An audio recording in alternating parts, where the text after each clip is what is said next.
Welcome back, everybody. Today I'm going to teach you how to change paragraph spacing in Figma. This is a crucial skill for creating polished, professional designs with properly formatted text, so let's dive right in. First things first, open your Figma application on your computer. Once Figma loads up, you'll need to navigate to the file or project where you want to adjust the paragraph spacing. This could be any design you're currently working on, whether it's a website mockup, a presentation, or any other design that contains text elements.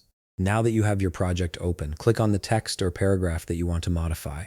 Selecting the text is essential because it allows Figma to display the specific formatting options for that particular text element. You'll know your text is selected when you see the blue outline around it. Next, direct your attention to the right side of your screen where Figma displays all the properties and settings for your selected element. Look for the section labeled Typography. This is where Figma houses all text-related formatting options.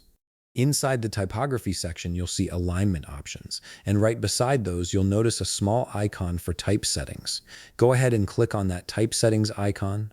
This icon typically looks like 3 horizontal lines with adjustment markers, indicating additional text formatting controls. Once you click that icon, a new set of options will appear, and this is where you'll find paragraph settings.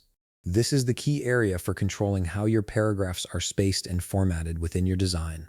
The paragraph settings give you precise control over the spacing between lines and paragraphs, which can dramatically improve the readability and visual appeal of your text.